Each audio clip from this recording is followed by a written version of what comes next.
Un champ école nutrition, c'est d'abord un champ. Il y a d'abord un champ, ça veut donc dire qu'on va dans les champs des producteurs et dans ces champs, on leur apprend les meilleures pratiques culturelles. Quand cette partie est finie, et même pendant cette partie déjà, on essaye de leur faire comprendre que le légume que vous allez mettre en terre, par exemple, il est bien parce qu'il apporte peut-être les vitamines et les sels minéraux. Peut-être le mil, par exemple, lui va plutôt peut-être apporter de l'énergie. Ils ont des poulets, ils ont des bœufs, ils ont du lait qui est produit. Et on va donc maintenant leur apprendre quelles sont donc les meilleures pratiques en termes de nutrition, comment ils peuvent utiliser ce qu'ils ont produit localement, ce qui est disponible sur le marché local pour avoir des repas complets, diversifiés et riches.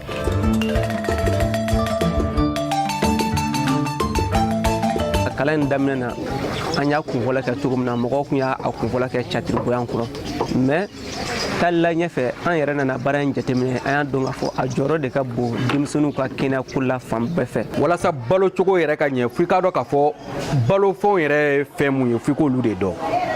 N'olu ma dɔn baloko cogoya tɛ se ka ɲɛ. Fɛn minnu b'an bolo yan nɔ n'an ka sumafɛn ninnu an'a ka nakɔkɔnɔfɛn ninnu ko nafaba de b'o la mais nafa b'o la ja an tun tɛ nafa min kalama ani fana an mago tun tɛ a dɔw la kosɛbɛ mais kalan de kɛra sababu ye an ye an mago don dumunifɛn ninnu na. Il y a des aliments riches en protéines et dans ce cas généralement c'est du lait, c'est de la farine de niébé, c'est la viande ou du poisson. Mais aussi on fait aussi des bouillies avec des carottes par exemple ou bien des potirons ou des melons disponibles localement.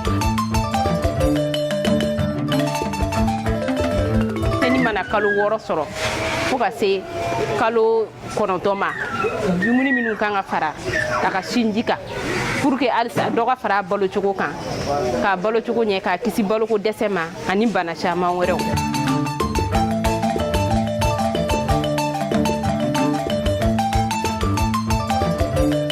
I y'a jateminɛ sigida yɛrɛ kɔnɔ an bɛ na yan an bɛ formation kɛ n'an bɔra yan an bɛ taa an ka sigida la an bɛ taa kɔmasegiliw kɛ kɔmasegili kɔfɛ an bɛ baara kɛ n'a ye du kɔnɔ kosɛbɛ a ye magoba ɲɛ anw ye anw ka sigida la k'a fɔ ko balo dɛsɛ bi dɔgɔtɔrɔso bi balo dɛsɛ denw ta anw fɛ a nɔgɔyala kosɛbɛ k'a sababu kɛ ni baara ye. Dans ce cadre pour les aliments de complément, on a fait des bouillies enrichies à base de céréales locales, mil, sorgho, maïs par exemple et avec des légumes, du lait.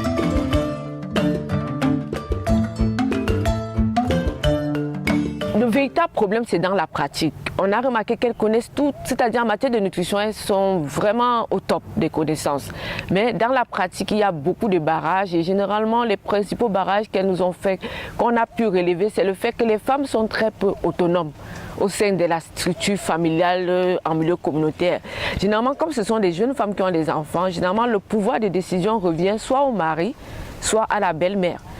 Ce qui fait que si on a l'opportunité de continuer, on va beaucoup plus, en plus de ces activités au niveau des bénéficiaires directement, on va cibler les groupes d'influence dont on a parlé, qui sont généralement les femmes, les grands-mères, les belles-mères et les hommes.